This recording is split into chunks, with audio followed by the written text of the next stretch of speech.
2016 will go down as the hottest year on record, and the North and South poles can't handle the heat. Climate scientists say polar sea ice the size of India has disappeared. That's about as big as 2 Alaskas. Now the amount of sea ice at the poles is at a record low for the season. CBS News contributor and theoretical physicist Dr. Michio Kaku joins me now. It's nice to see you. Thanks for being here. All right. So first of all, let's just start with explaining what sea ice is and why this is so significant, the melting of it. Well, if you're thinking about buying beachfront property anytime soon, you may want to think twice because sea levels are going to start to rise for 2 reasons. First of all, the Earth is heating up, as you said, and water expands when it gets warmer. That causes sea level rise. But second of all, and this new study is quite damaging, the size of the north and polar cap regions are shrinking to the tune of twice the size of Alaska. And that water has to go someplace. And it's going to wind up in somebody's living room in the future. In fact, it's projected that in the coming decades, sea levels could rise maybe 3 feet, perhaps maybe even 10 feet by the end of this century. Where we are standing right now could be underwater. In less than half a century. That's right. Again, these numbers depend upon which computer studies you use, which assumptions you make.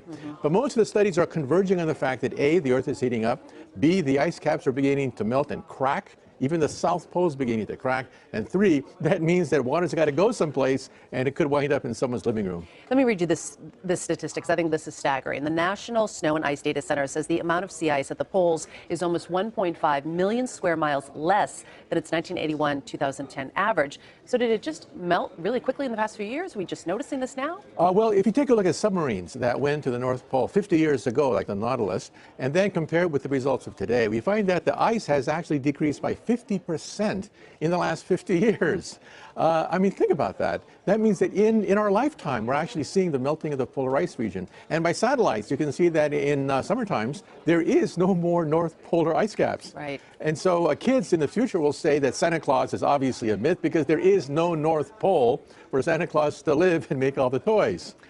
How about the area around the South Pole? Because it has steadily been getting warmer, but there was a time when it was getting colder. What happened? That's right. Some of the skeptics say, bah, humbug. Look at the South Polar region. It's actually getting colder, not warmer. But we think we know the reason why. There is the polar vortex. That is a hurricane, literally a cold hurricane over the North Pole and the South Pole. And we think that the polar vortex in the South Pole prevented warmer air from coming in. And that's temporary, because now even the South Pole is beginning to look like the North Pole, i.e. it's beginning to get smaller and temperatures are rising just as we would expect. So what does that mean for the rest of the world if the South Pole continues to get warmer?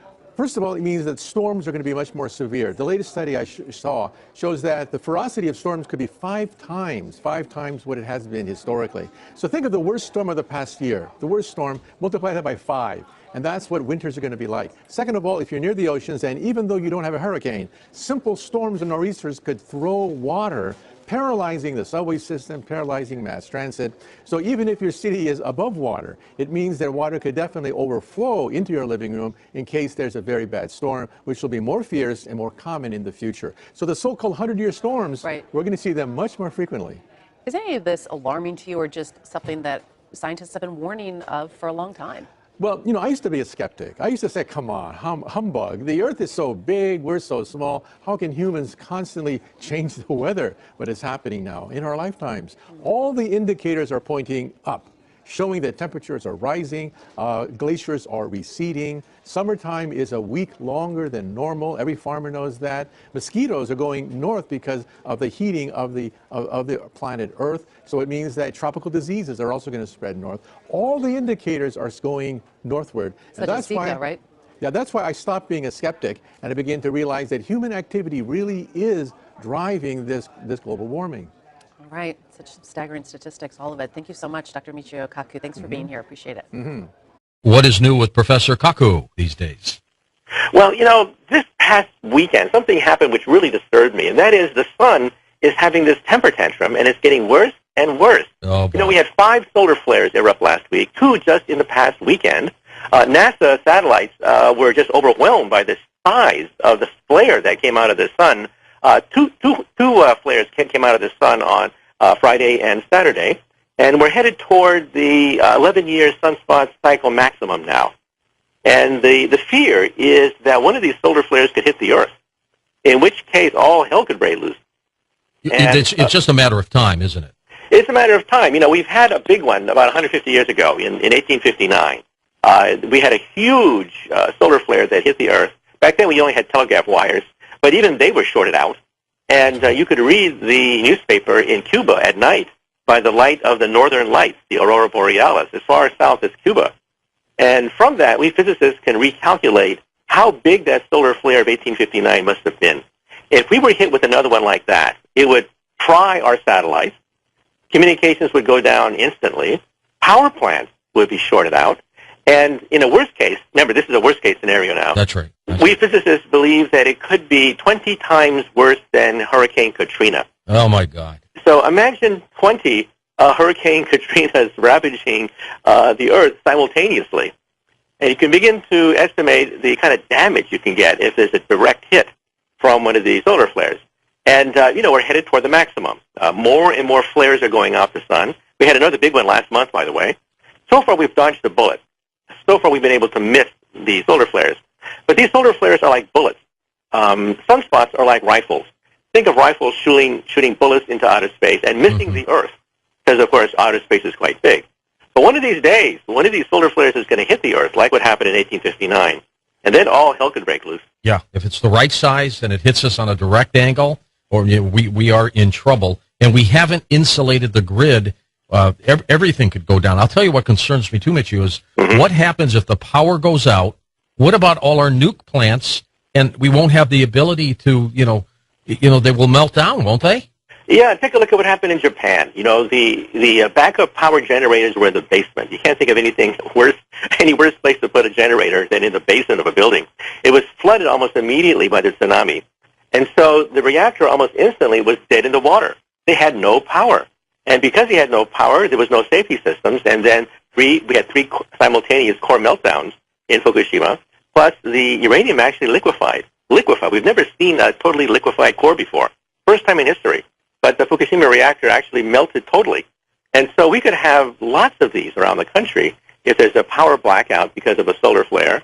Simultaneously, we lose pump activity, we lose backup power, we lose the ability to control the control rods. It would be a nightmare. And how long? Well, it only takes a few hours for a core meltdown to get off the ground. Yeah. And by the way, at Fukushima, you may ask yourself a simple question. If the core melted completely, then how come we didn't have a China syndrome? How come there wasn't an explosion that blew the roof off like Chernobyl? And the reason is that in Fukushima, one of the workers disobeyed orders. He was under a direct order not to flush the core with seawater, because that would destroy the core. The utility thought they could revive the reactor still. They had illusions about that. But he disobeyed orders. He made the only correct decision during the first few days. He flooded the reactor with seawater, and he stopped the devastation of northern Japan. He's a national hero. He is. And he disobeyed orders. He may have saved many, many lives. Oh, definitely. And we could have something similar if we lose power in the United States or, around the planet Earth, if there's a gigantic solar storm, if there's a hurricane from hell from outer space.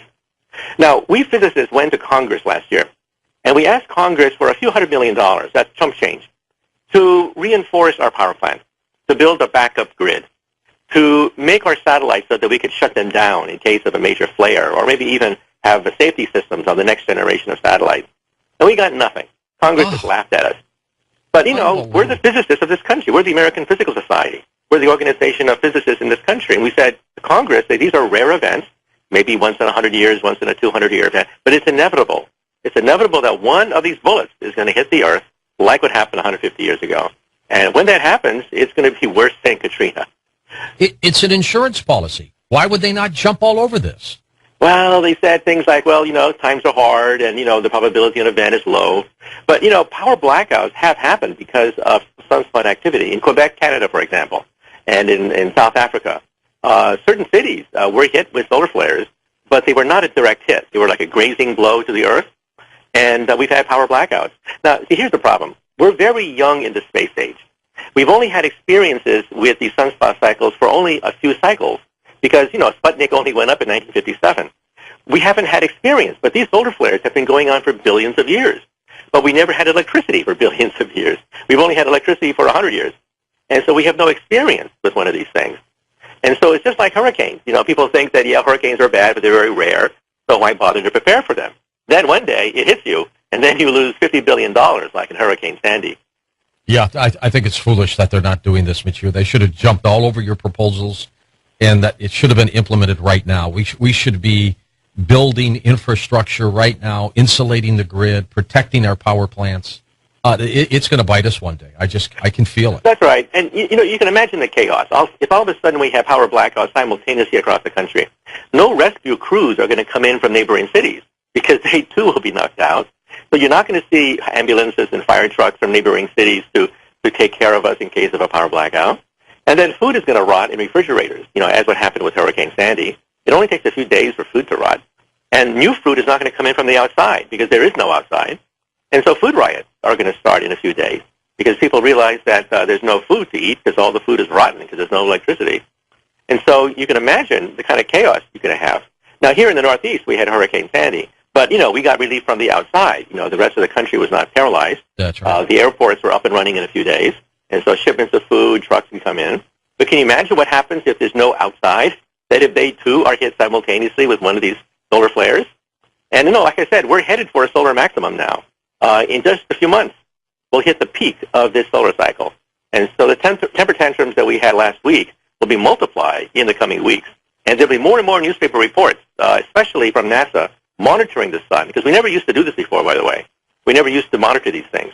Now we monitor them, because now we begin to realize, oh my God, this could really be a big one. Now it scares. I wonder what the Mayans really knew, Mitchell, when they talk about the Mayan calendar end date. I wonder if it was truly going to be some kind of solar event. Well, I don't know. All I know is that the laws of physics tell us that this happens every 11 years. The reason for that, by the way, is that the North Pole and the South Pole of the sun flip every 11 years. Because the sun spins, it sort of like winds up its magnetic field lines, like winding the windings of a clock.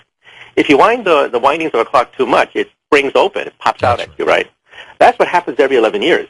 When the sun spins, it winds up its magnetic field lines, like winding up the windings of a clock. And after 11 years, it can't take it anymore and goes boing, boing, boing, Boing, off it goes. and goes north-south flips. And so we have a pole shift of the sun every 11 years. And this has been going on, of course, for billions of years. But we didn't have a space program back then. We didn't have power grids back then to worry about. Japan's nuclear regulatory body has begun working on a new set of guidelines for issuing evacuation orders in the event of a nuclear accident. The Nuclear Regulation Authority met on Thursday to discuss how to finalize the new evacuation guidelines by the end of the year. Also under review is when to instruct people to take iodine tablets as a precaution against thyroid damage. The experts confirmed that Japan will use standards set by the International Atomic Energy Agency as the guideline. In the Fukushima Daiichi accident, the earthquake and tsunami knocked out part of a network for monitoring radiation levels in the environment. NRA members also discussed the necessity of a system able to forecast levels of radiation in the environment and support monitoring efforts.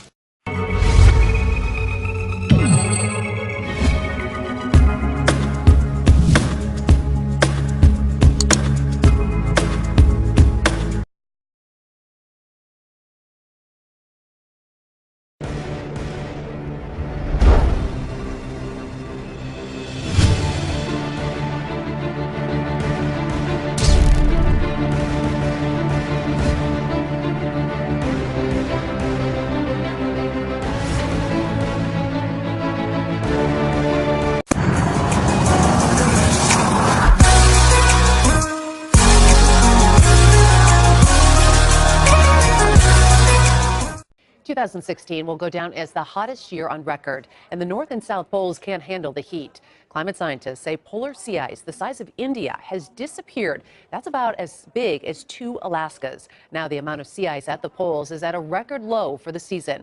CBS News contributor and theoretical physicist Dr. Michio Kaku joins me now. It's nice to see you. Thanks for being here. All right. So first of all, let's just start with explaining what sea ice is and why this is so significant, the melting of it. Well, if you're thinking about buying beachfront property anytime soon, you may want to think twice, because sea levels are going to start to rise for 2 reasons. First of all, the Earth is heating up, as you said, and water expands when it gets warmer. That causes sea level rise. But second of all, and this new study is quite damaging, the size of the North and polar cap regions are shrinking to the tune of twice the size of Alaska. And that water has to go someplace. And it's going to wind up in somebody's living room in the future. In fact, it's projected that in the coming decades, sea levels could rise maybe 3 feet, perhaps maybe even 10 feet by the end of this century. Where we are standing right now could be underwater. in less than half a century. That's right. Again, these numbers depend upon which computer studies you use, which assumptions you make.